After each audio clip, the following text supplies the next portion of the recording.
Hey, thanks for tuning in to Beyond the Image. I'm joined by Brooklyn-based photographer Obed Obwoge, who takes street shots and portraits full of life and color. I've had the pleasure of knowing Obed for several years now, and it's always a pleasure to chat about work and life. Hey, Obed, how are you? Hey,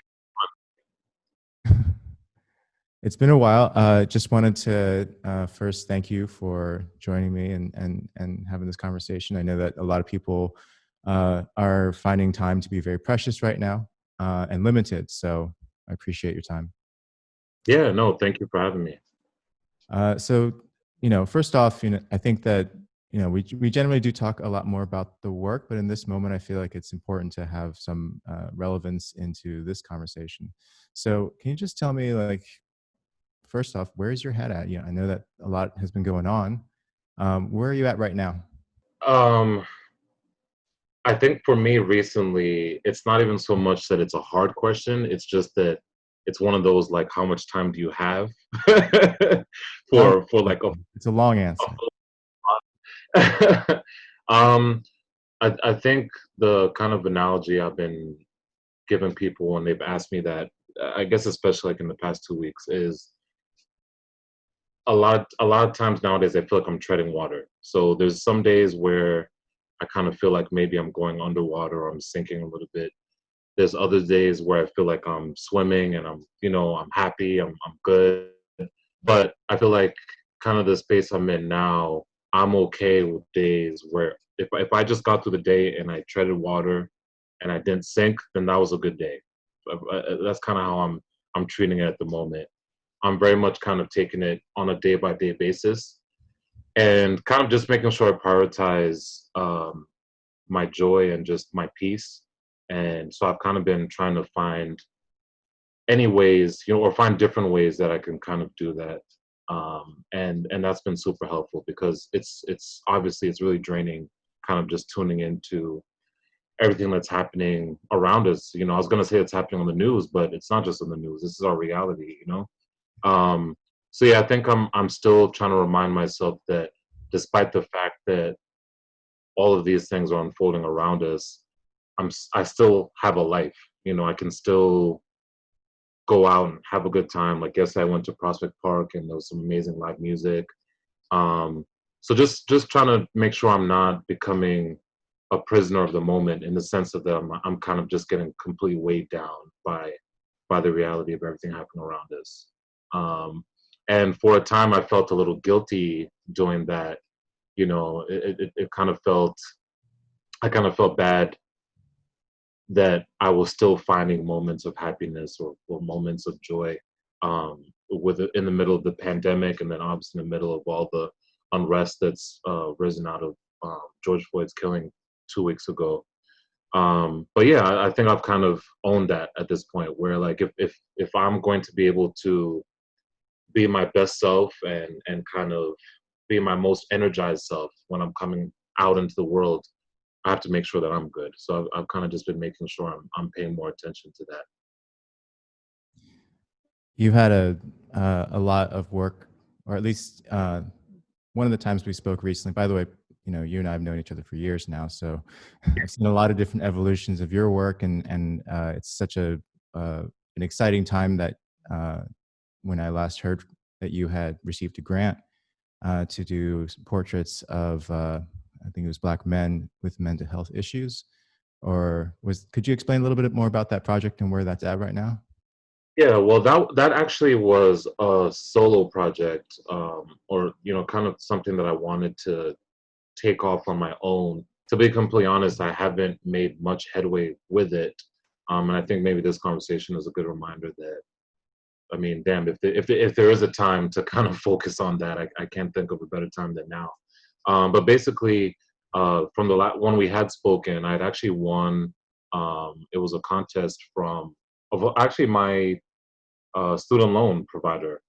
Go figure. A company called SoFi.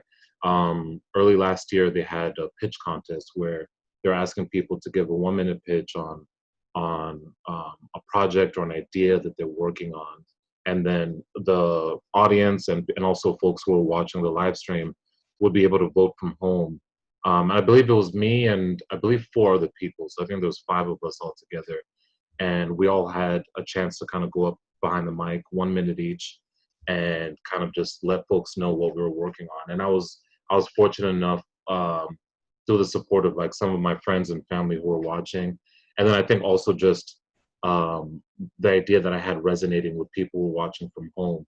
I was lucky enough to win that. It was a $1,000 kind of prize, and yeah, so I think I'm still working on ways to, or still kind of thinking of ways to bring the project to life. And I think more than anything now is I'm trying to find ways to do that that is collaborative. So maybe reaching out to studio spaces.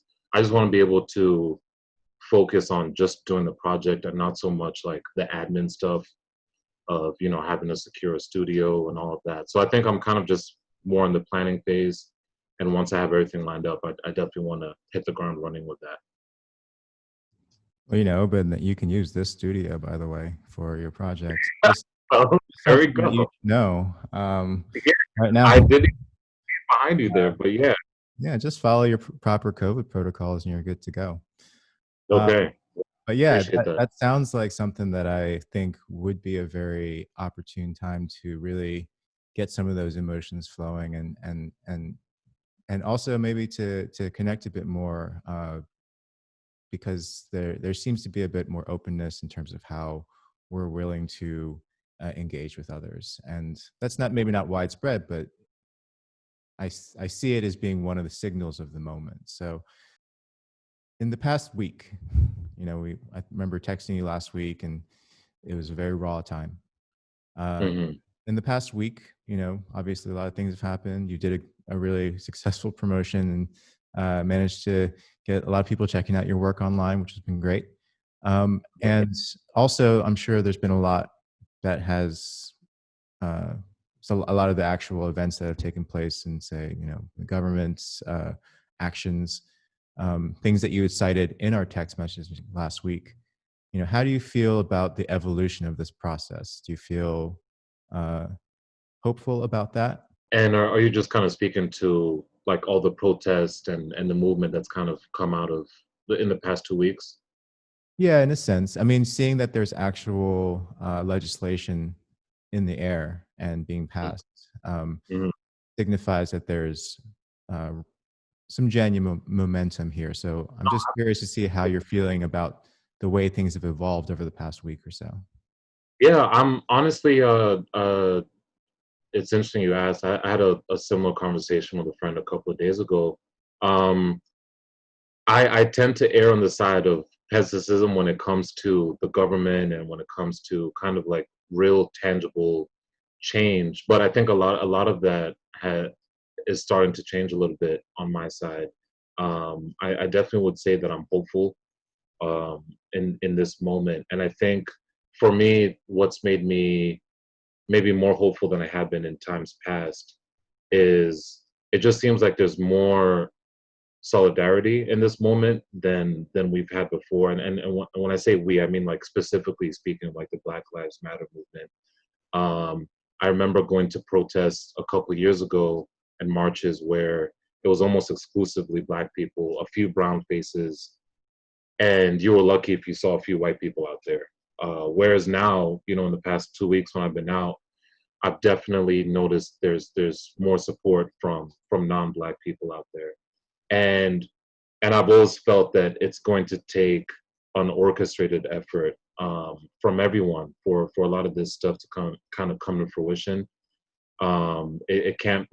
It can't be just something that um, only Black people are fighting for or advocating for. And I think we've seen how effective kind of having more people um, fighting for these things. We're seeing that play out now. Where, for example, 50A here in New York or New York State was just repealed yesterday, I believe. Um, we saw in Minneapolis they had a community council vote to disband their police department. So I think we're starting to see a trickle of things kind of coming into play. I think my only hope is that the movement is sustained and it's not just something that lasts a few news cycles. Honestly, I'm pleasantly surprised that it's even gone this far, that we're even 2 weeks into it. My fear was that it was going to be something that maybe only lasted a week, and maybe once the government pushed back, that would kind of quell the energy and the momentum. But it looks like it's sustained, and especially because now we're also seeing it go global. It's even extended well past our borders here in the U.S. So I think we're definitely at an interesting junction as a society, as a culture, as a country, and really as a world, because like I just said, it's something that's catching on internationally as well. So yeah, I'm definitely hopeful, and I'm curious to see where things go the next couple of days, weeks, and months for sure. Yeah, it seems like the consistency of the effort is really what we have, it's early, so we have yet to see the long-term value. Yeah, But but even the also, little that I think is are things that are definitely worth celebrating, and I think it's hopefully a sign of kind of a changing tide and a changing kind of sentiment when it comes to the discussion around racism, discussions around police brutality, um, discussions around kind of how we allocate our resources in our communities. So yeah, I'm definitely excited to see where things go from here. how would you, given the fact that there are a lot of people participating and supporting and outwardly supporting, acting on the streets, as well as behind the scenes, I guess, in a more kind of general sense, how would you say, you know, from your point of view, can people feel like they're actively participating and helping the movement, if they perhaps don't know the best way to do so? Try to be an ally to their Black and Brown friends, Mhm. but feeling a bit awkward about it. Which is something that I hear from time to time from people who are a little bit less familiar with the movement and at large. Mhm. Yeah, I think that's a great question. I think the one thing that I would definitely remind people is that there's more than one way to show up in this moment. Obviously, I think for a lot of people, the most direct action that we see is obviously taken to the streets, and a lot of us have done that. But that might not be practical or feasible for everyone, especially when you take into account that we're still in the middle of a pandemic. So for a lot of people, let's say maybe you live with, your parents a little bit older, grandparents, or if you have friends or family who are immunocompromised, you know, going out into the street and kind of exposing yourself potentially to COVID-19 is not something that everyone's going to be able to do right now. But there's definitely other ways that people can get involved. A lot of people are passing and spreading petitions. Donations obviously is a really great way for people to um, kind of get involved as well, whether that's to bail funds, mutual aid projects, or directly to some of the GoFundMe's that have sprung up for the families who've been impacted by the police brutality. Um, and also just putting a lot of pressure on our local officials. I think we've also seen kind of a rise in that as well. So even if you're not able to necessarily go out in the street and march for miles, there's a lot of other ways that people can get involved now that are just as critical and just as important, when it all comes together in terms of like how we're going to tackle this. Yeah, let's talk about some of those other ways, specifically in regards to creative efforts, because one of the things that I stress amongst our community is, maybe going out and protesting is not the best way that you can help. Maybe you can use your skills or your experiences or your talents, your creative mind. And Mhm. so, what are some creative ways that you might be or have been uh, kind of fostering towards that goal? What are some of the ways that either you're planning to or you have already kind of utilized that creative spirit? Yeah, and real quick before I get into that, I just realized I didn't answer fully your last question. I think you would also ask me about ways that allies could kind of show up in this moment and also be supportive, to Black folk in this moment. I Yeah. think what I've seen a lot from whether it's white friends or white coworkers. Give me a quick second.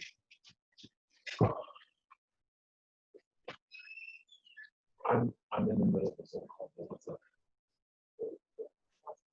Yeah, whatever you need.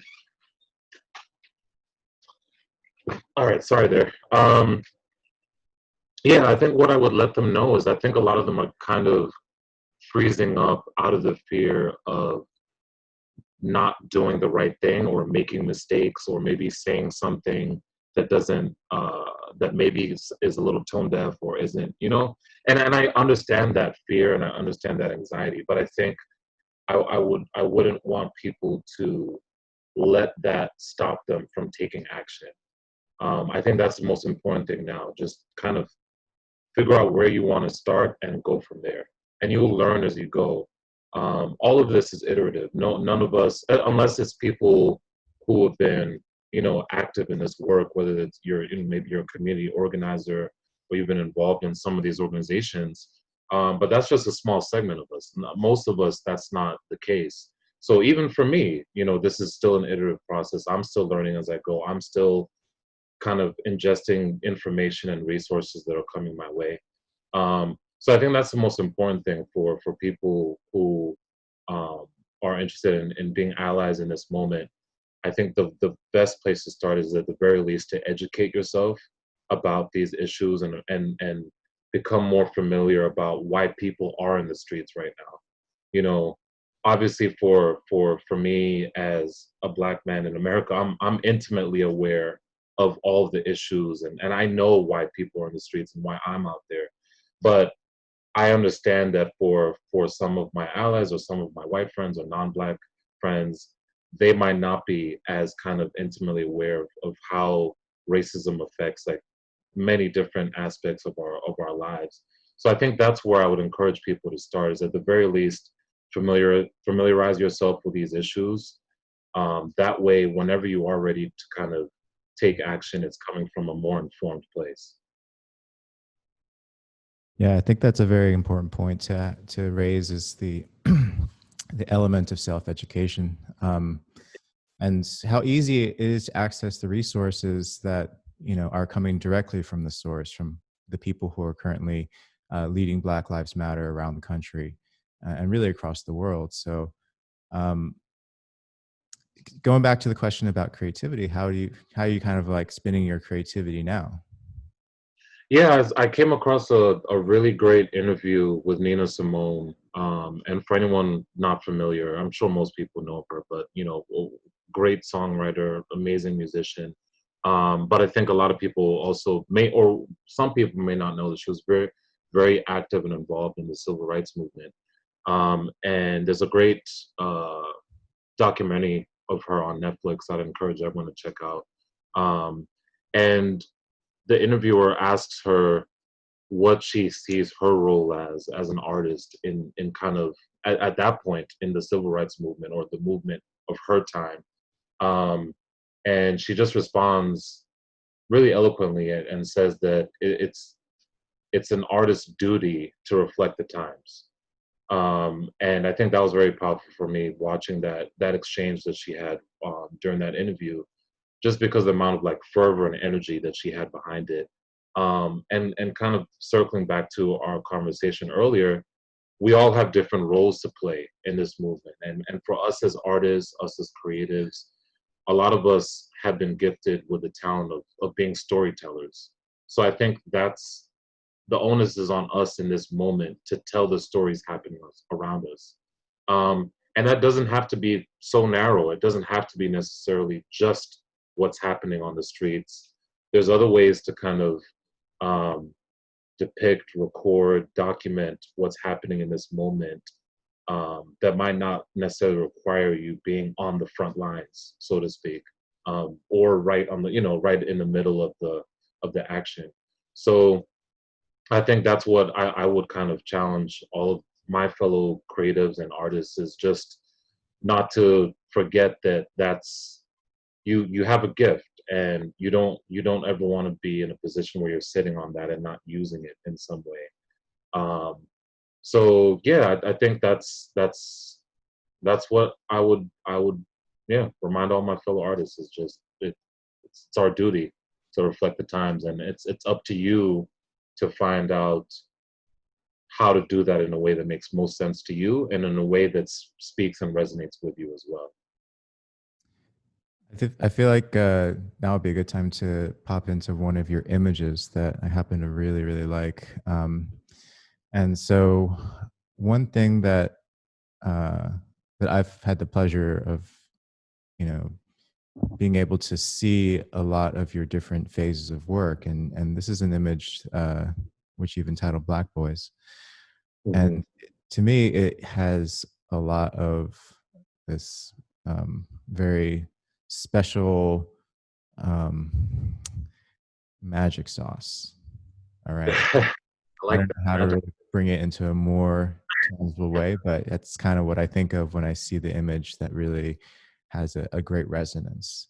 It's got that Hmm. magic sauce. And so I'm a big, I love images of people's backs. You know, a lot of people take pictures of fronts. I get it, like that too. But something about seeing a person from behind to me allows us to embody them more. Hmm. That's my point of view. And we talk about that in class sometimes. But then to combine that with silhouette to kind of have this sense of even more kind of uh, pulled identity or negated identity, individual Hmm. identity, meaning um, it takes into a new location. So for me, my first question for you before we get into this image is, how would you really describe the themes that you seek out in your work? I the themes. I think when I first set out and first kind of got started in photography, it was very important for me to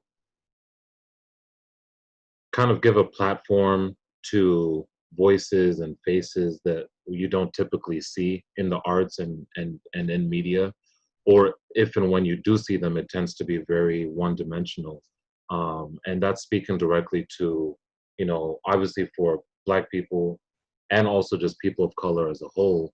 I think a lot of times there's a very narrow depiction of us when in the media and in the arts, and so I've kind of always had that as a running thread in my work and kind of giving some, not just humanity, but just giving some dimensionality, like just showing different facets of the Black experience or the experience of minorities. Because that's all I know. So that kind of has always been a good home base for me to start with when it comes to my work and my photography. And so when possible, I kind of always try and seek out those moments. And the picture that we're looking at now definitely spoke to me. This was actually down in Trinidad at the end of 2017. My best friend is from Trinidad, and I've gone down to visit him. And I remember when we went out to the beach, I saw this group I think it was probably about 5 or 6 Black boys who were just playing in the water. And for me, it just took me right back to my childhood, and it reminded me of times when I was exactly where they were, playing with my brothers, and my brother or my cousins or my friends, and just the freedom that came with being in that moment. And at that point you're still young, so you're not kind of, maybe you haven't had to face with some of the realities of adulthood, or kind of the realities of being a Black body in the world. A lot of that is still maybe a couple years away from your forefront or from your mind. So there was just a certain amount of freedom that I saw when I saw them in the water, yelling and shouting and playing, that I think is sometimes we don't often afford young Black boys. That's not a perspective that we often see of them. I think a lot of times in the media, um, Black men or Black boys are usually depicted from a very like a very hardened view. Usually it's a very aggressive. Maybe we'll see, a black guy who's tatted up or a do-rag, or it tends to be really one-dimensional. And unfortunately, especially kind of like in this moment when we see victims of police brutality, we often see these black boys and black men when they're laying on the pavement, or they're laying in a pool of their own blood. It's always seems to be very aggressive or violent depictions of black men in particular. So I think that's what really struck me in this moment, was being able to see them in a moment of softness, in a moment of just joy, and a moment of just being themselves, and not having any of that, that extra layer or filter of being put on top of them. So I think that's what really got me in that moment. I wish actually this was actually on my cell phone. I don't know if I had actually even shared that. I didn't have my camera with me at the time, but I still felt like it was worth capturing. So I got a few snapshots of them with my phone. That's amazing. And I agree in so many ways that, to broaden the understanding of a whole, massive group of people that have been typically portrayed in a relatively narrow way, Yep, is leaving out so much richness and humanness that I think a picture like this can help us to identify with. Um, exactly. so seeing the images and the way that they're silhouette, and if you were to look at this for a moment, because of the nature of the photograph, you can't tell, nor does it matter what color these kids are, Hmm. right? The sun and shadow and stuff negates that. It's only because of the title that we really can verify that these kids are black. It's called Hmm. Black Boys, which I thought was a great title. That was a really, you know, Yeah. it enhanced the image, because on the face of it, there's no real evidence that says that that's what we're looking at. So we can treat it as a human experience first, Hmm. and Hmm. then there's nothing unusual about these boys being black either. So to call it what it is a statement in itself. So what do you think about did you think about it at all during the titling of this work? Yeah, and actually, I think I'd be remiss not to mention kind of the inspiration, or maybe the imagery that was going in my head as well when I saw this. This was 2017, so within that year, I had seen Barry Jenkins' film Moonlight, which I'm sure the viewers may be familiar with. But there's a really great scene in that film where Barry Jenkins shoots the young protagonist, or the young main character, from a similar vantage point, just from behind him, and all you see is kind of his silhouette and the ocean behind him. And so I kind of had that image in my mind, and when I saw them, it kind of took me right back to that. So I think it's just another example of how sometimes, art imitates life, and same vice versa. Sometimes life imitates art, and I think seeing them in that same kind of capacity, it kind of brought the same emotions in me as when I was watching Moonlight, which is one of my favorite films, and was very powerful. Kind of left its mark on me. Um, so yeah, when it came to titling this picture, it was pretty straightforward for me that's what I was gonna go with. In order to keep this from being just a flash in the pan, people have to be serious about having hard conversations and, um, owning up to certain things that have happened up until this point. So I think that's, Yeah, I've been seeing flowing around. Sorry to cut you off, but that quote in my mind is just, if a conversation um, is uncomfortable, it's probably the one you should be having. So I think that's a thing I'll leave with folks too. And that translates to all areas of your life. If those come up, whether it's professionally, platonically with your friends, or romantically, whatever context it might be. if there's something that's kind of making you feel a little anxiety, making you feel a little nervous or anxious, that's probably a conversation you should or an emotion you should lean into and kind of interrogate and find out why that is, because there's usually some type of clarity or some type of knowledge that you might come to out of having those tough conversations. I agree. I think that right now feeling vulnerable is probably the right feeling to have, and Mhm. I think a lot of men have probably made a career out of never feeling vulnerable. Yeah, another, there's layers to this. That's another layer that we didn't even talk about a whole lot. But you're right. You're right. It A all whole plays different into conversation. it. But All plays into. yeah, but like I said, I think this is a great moment for us to have a little bit of time together, and I hope that we can get together more and talk more about this because I feel like the people around me that I've known for a while, who's obviously have come to understand and respect. These are the people that I really want to hear from right now. So I'm glad you got a chance to speak with me, and let's keep this conversation going moving forward. Yeah, thank you so much, and just a quick